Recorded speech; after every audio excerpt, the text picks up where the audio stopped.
All right, we are going to go ahead and get started with our introductory remarks, and I'm sure that people are still going to be joining for the next couple of minutes, but I do not want to take any more time away from our presenter. So welcome, my name is Rebecca Roberson. I am a communications and a program manager here at the Elections Group. For those of you who are joining us for the first time, the Elections Group partners with state and local election officials to implement new programs and improve processes for voters and stakeholders alike. We also provide guidance, resources, and direct management support for state and local jurisdictions. Our team is made up of election experts and former election officials from across the United States. And thank you again for joining us today for a follow-up presentation about political violence from Professor Pape from the University of Chicago. We highly encourage everyone to watch the first conversation that we had with Professor Pape in September before this election cycle. If you have not done so already, I will place a link in the chat here shortly. And then just a quick word about the Committee for Safe and Secure Elections. Our organization works with and supports CSSE. CSSE features cross-partisan experts in election administration and law enforcement who aim to support policies and practices that protect election workers and voters from violence, threats, and intimidation. The committee also works to build relationships and trust between election officials and law enforcement to better equip both to prevent and respond to threats and violence against voters and election workers alike. All right, that is our introduction. I am very excited to kick things over to Professor Pape today. Thank you for being here today. Thank you very much, Rebecca. And I want to say a big thank you to all of the election officials who are on our Zoom with us and those who are not. This was obviously the most challenging election in our lifetime and for many reasons, and that's true for many people in the country, myself included, but it's true for no one else more than those on the front lines, you election officials here. And our country owes you a tremendous debt of gratitude for everything that you have been through and how well you have handled it, which has just been superb and amazing for our country. And I am glad that if we've played any small role in this, it's just been a tremendous honor. It was an honor to speak with you before. It's a great honor to speak with you again. So what I want to do, and no surprise given what we talked about before, is we have conducted a major new national survey of support for political violence in the United States. This was fielded immediately after the election. These results have not been made public yet. You are the first to really see these results. It was really done to help you, and I'm glad we've been able to do this. So what I'd like to do is, first of all, just start with the bottom line. Here. And the bottom line, as you're going to see over the next 30 minutes, is our CPOS post-election survey really helps to explain not why Trump won, but the violence, the situation with violence after the election.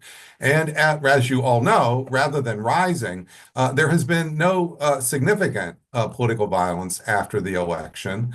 Since Trump won the election, it's easy to see why political violence did not occur among Trump supporters.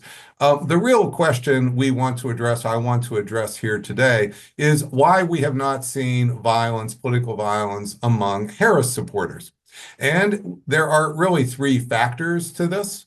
First, you're going to see really quite a sharp and stunning decline in support for political violence against Trump becoming president compared to pre-election levels. More than any other fact, that probably is the most important thing that happened in the aftermath of the election.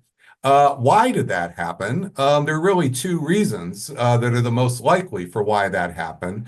The first is a sustained calming rhetoric by both Harris and Biden. And this doesn't mean just in the days of the election itself, but this really starts on July 14th after the first Trump assassination attempt. And it has continued in a very strong way. And also then strong commitment to the peaceful transfer of power in the weeks after the election. The second big reason is the sustained national conversation about political violence that we had as a country throughout the fall. This was a very large national conversation about political violence. This, of course, directly affected you as the election officials because there are, of course, many threats and targets and incidents before the election. That conversation, I believe, actually played a very important role in why we haven't seen that significant political violence after the election. And let me go further then to just explain what's underneath these key takeaways. The first thing I want to remind you of, and this was back to the September talk, is that support for political violence is the key, often the most important key to political violence itself. And the reason is because when there is strong, growing levels of public support for political violence, what that can do is that can encourage and nudge volatile people who are, say, on the edge of violence for their own separate sets of psychosocial reasons to believe that that violence, political violence, would in fact be popular. And so that public support, if it's rising, can nudge those volatile individuals over the edge and actually encourage the actual political violence itself. To put it a little bit differently, I introduced you last time to this wildfire analogy that I like to use because political violence is a lot like trying to deal with wildfires. With a wildfire, there is predictable combustible material, the dry wood kindling, that we can scientifically measure and see the change in the size over time. But you also need the unpredictable triggers, the lightning strikes, the campfires left unattended, the cigar butts that are thrown. And so it's not one or the other. It's these together that really help to explain the potential for political violence. Well, what you're going to see in the rest of the presentation is a dramatic decline in the kindling, as you will see, and also the absence of those triggers and igniters, and instead of triggers, basically water being poured on the remaining kindling to keep that violence low. And that is what is the overall explanation for where we are at this point in time. However, you also will see some things that we need to be careful for in the future. I call them warnings. So don't think of this as only just a good news story, but it is a story that will help inform us going forward as well. Now, we just conducted our new survey of political violence. This is the highest caliber survey that we can do. This is fielded by NORC at the University of Chicago, one of the most respected polling agencies on the planet. This is done at the gold standard of surveying the national population. That is, there's a panel of 50,000 adults who are matched in dozens and dozens of ways to the 260 million adults in the United States. And then we do a probability sample from that panel of 50,000. We fielded that survey the Friday, November 5th through the Monday, November 11th. That is just in the immediate aftermath of the election. We surveyed the national population. That's an N of about 2,000. And then we did an oversample of the key 7 swing states.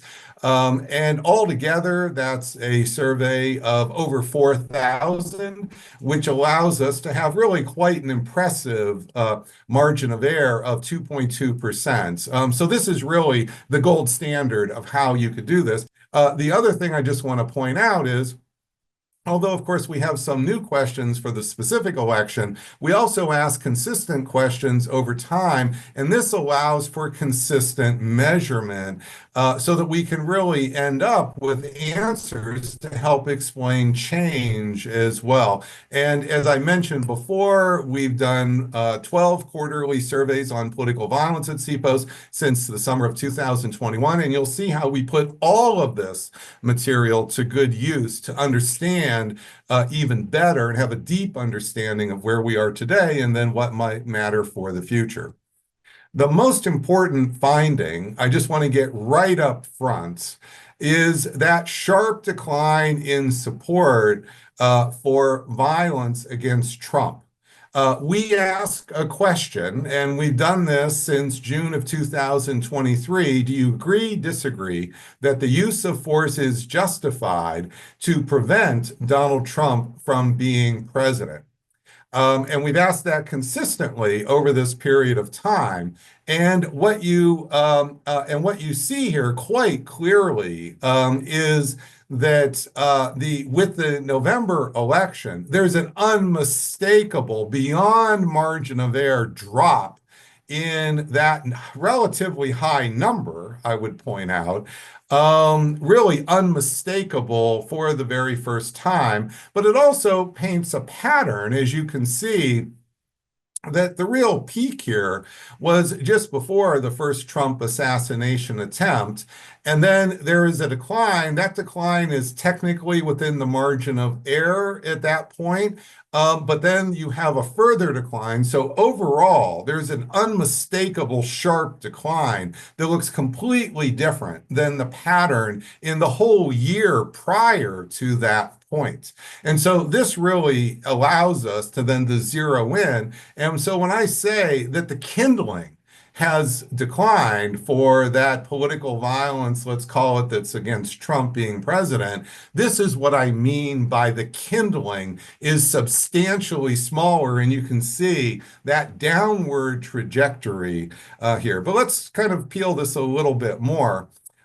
So we can also look at this question both nationally and then across the swing states.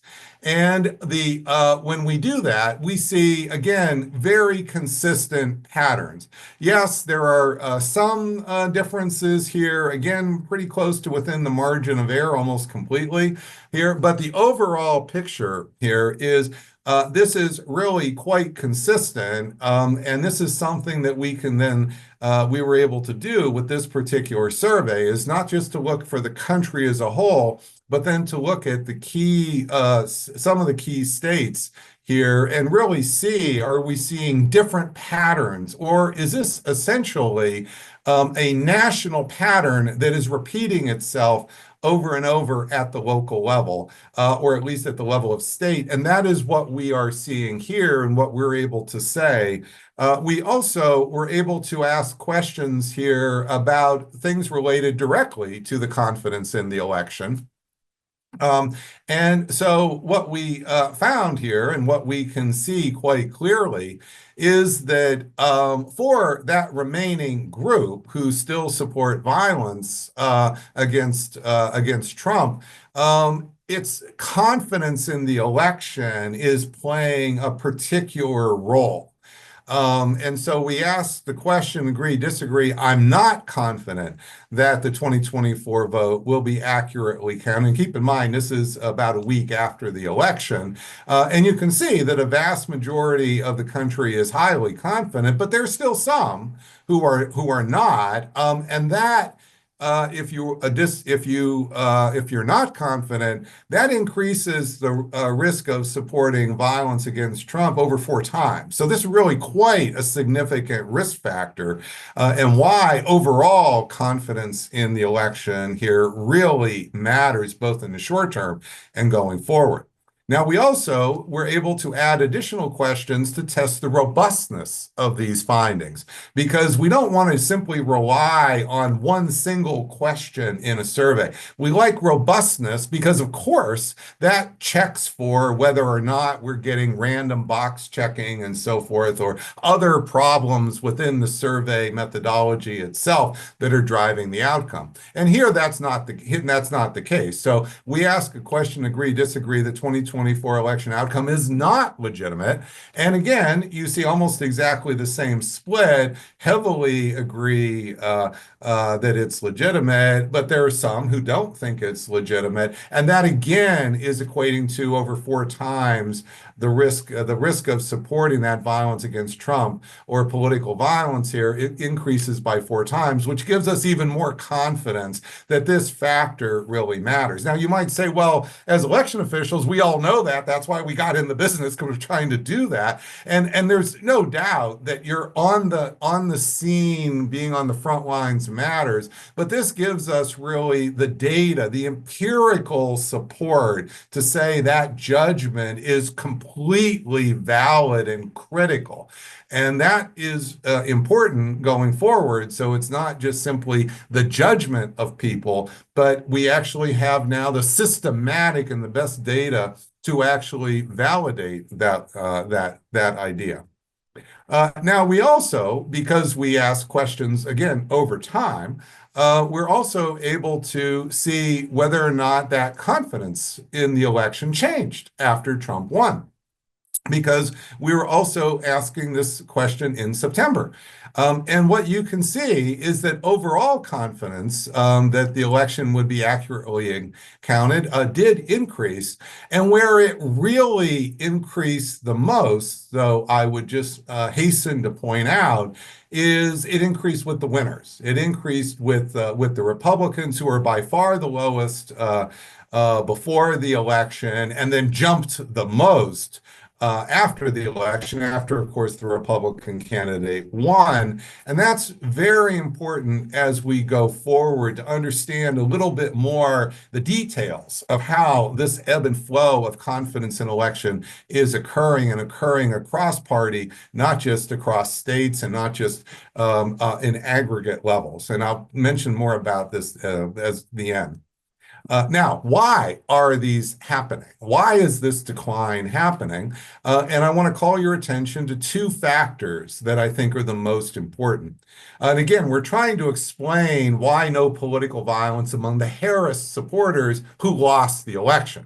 That's where you would most have expected it. It hasn't happened. And the question we're trying to address is why not here? And so we've shown you that decline of the kindling. I also want to show you not just the absence of triggers here by the key Democratic leaders, that is President Biden and Vice President Harris, and obviously Harris was the candidate, but also that not just the absence of igniting triggers, but the equivalent of dousing water on this as well, and in a sustained way over time, and doing it in a way that really meshes with the best messaging data that I showed you some last time, to show you what that message should really look like. And I'm just very gratified that many election officials, and anyway, and also the Brennan Center followed up on this here. And so there's been commercials that have been built around this rhetoric. It's not just simply a finding stuck on a shelf somewhere. It's been a finding that's really proved its validity and value in these last few months. But what do I mean by that? First, what I mean is just literally one day after the first Trump assassination attempt, President Biden gave an Oval Office address entirely about this issue. And this, he was condemning political violence, and this is condemning political violence at a point in time where the broad assumption is that, of course, since this was a violent attempt to kill Trump, that this person, if not is a Democrat, is certainly very anti-Trump and therefore supporting, he is speaking to essentially many of his would-be constituents. And by the way, this was happening at a point in time where he's essentially fighting for his political life to stay as the nominee of the Democratic Party. So this is really quite a thing that happened at this point. And you can see that this is not just there's no side, this is a direct condemnation of political violence that would include support for political violence by Democratic constituents.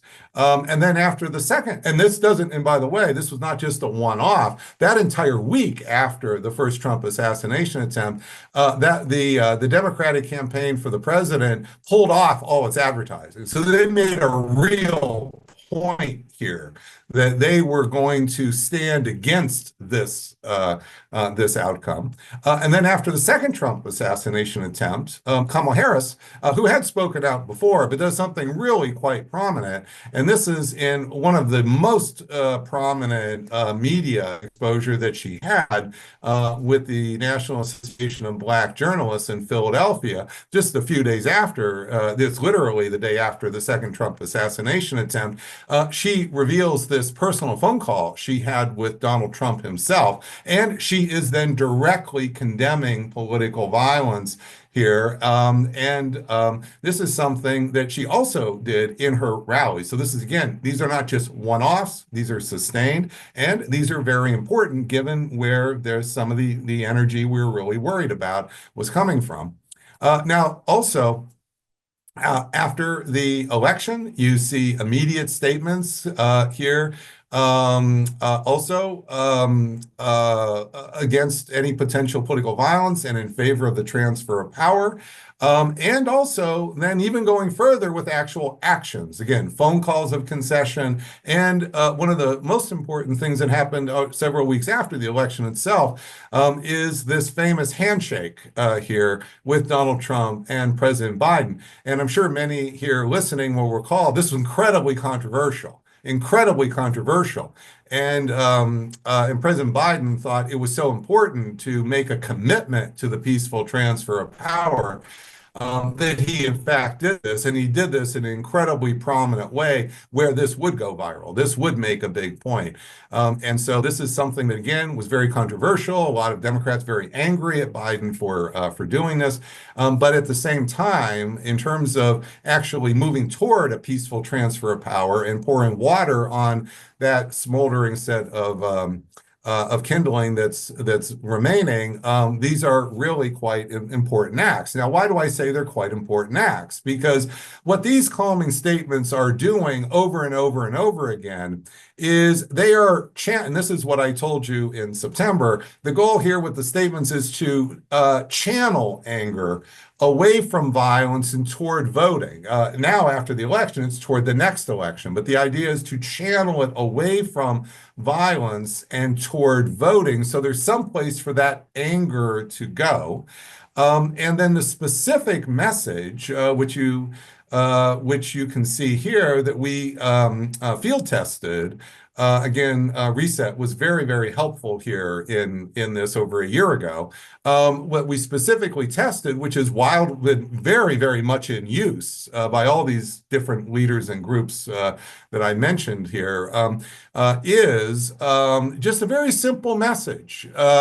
It is to call on everyone. It's to say peaceful, peaceful, peaceful, no intimidation. Violence is never acceptable. Violence in any form, meaning coming right or left.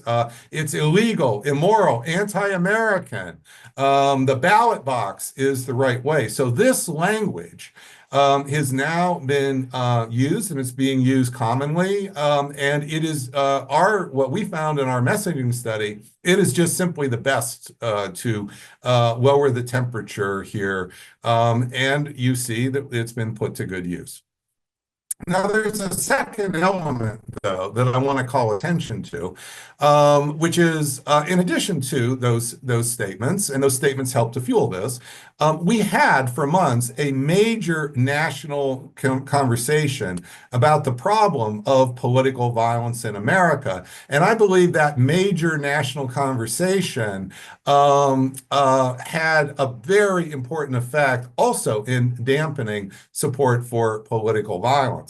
Now, first of all, what do I mean by the major national conversation? Many of you were involved in that, part of that, reading about it, and so forth. Well, a simple way to see that major national conversation is just simply to track the number of mentions of political violence here on Google in the 3 months before the election compared to the 3 months before that, and then the 3 months before that. And what you see is an unmistakable rise and growing national conversation about political violence.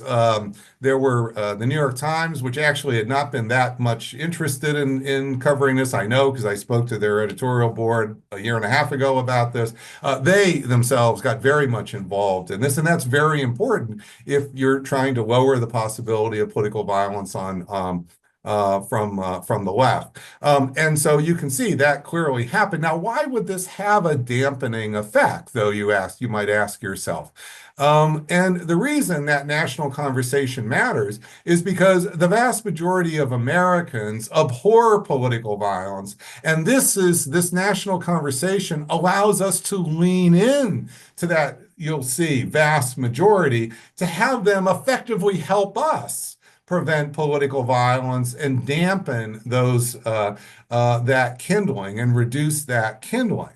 And what do I mean by that? Well, this is the data that we have from our most recent survey. And I'm sorry, the source at the bottom says June, but it's actually the most recent survey. And you see it's still at 75%. Well, that's been true. Those of you were here in September know that that's been true going on in the past. And so what that national conversation has done is it's effectively activated that 75% to have them help us and help the country to reduce the size of that kindling overall. And so I believe those are the two big factors here. But before we go into questions, I want to spend a few minutes talking about what's in our data that's a warning for the future. Because the data doesn't just help us to understand the situation today, it does tell us some things about the future and things that are pretty important for election officials in particular to know as we go forward. The most important thing that we found in the data is that there is tremendous unease about election officials that exists to this day. And this is specifically about election officials. And this is happening even as the general temperature on violence against Trump is going down. So we asked the question in our November survey, agree, disagree, the use of force is justified to ensure election officials do the right thing. And this is coming here about a week after the election, again, just as our other data is. And what you can see is that about 10% of the public is agreeing with this, but another 20% are ambivalent, meaning that they're essentially tolerating this. This is not a good picture here as we go forward, and especially for the future. Now, we can also look at this by party, and you can see these findings are very similar, essentially almost the same among Republicans and Democrats, a little bit lower among independents. But the bottom line is that this is a concern here, not just because of the national level, but also because it's bipartisan, it's cross-party. And that means that that's really something that hopefully we can get action on as we go forward, because obviously this is not a good picture here, because you'll all, of course, know you've come through this once. We would really like these dangers to election officials to truly disappear. And I think we have reason to take some efforts to make that happen, or do a better job. Now, we can also look at this in robust ways. So we asked other questions to interrogate the same basic idea, except in different ways, so that we can do a robustness check.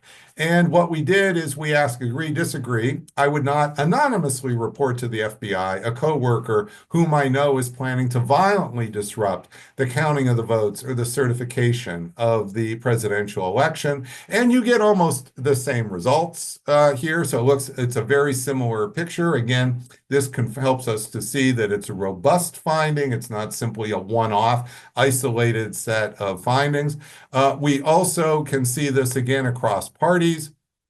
Slight difference here in the sense that independents are a little bit higher here, but mostly the picture is the same, certainly with Republicans and Democrats. So again, very consistent set of findings.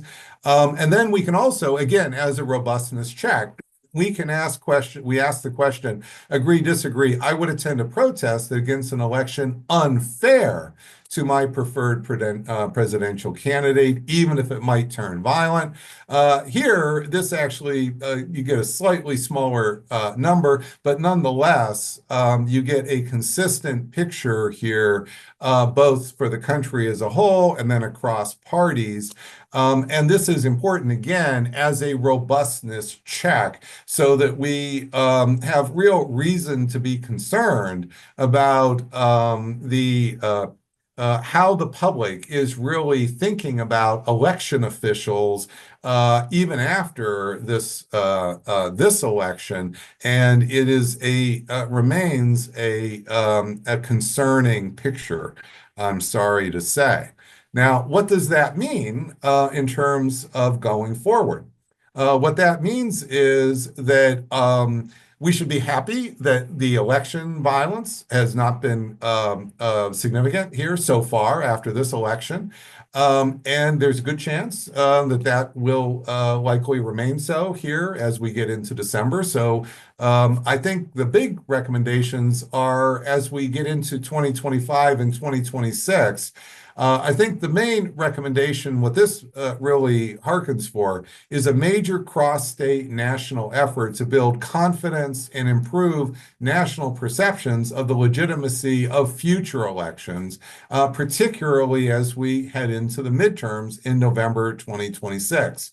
I would not wait until November, obviously that period of time. I think this should be starting now, when we can build on the successes that you see here and also the messaging strategies that we have. And I think that, though, the thing to say is that since people most trust their local leaders, the confidence building measures in general should be very much bottom up and should occur, I think, in states here. And the groups of states here really is up to the election officials here and to work with us. So we would be delighted to work with the CSSE as we go forward. We would like to be delighted to be part of this effort to build a true confidence building campaign as we move forward. I believe that this is going to be important, and we are open. I'm open to working with you. Now, there's more here that we could do with the data. As I mentioned to Rebecca before we got on, we are delighted to do more assessment.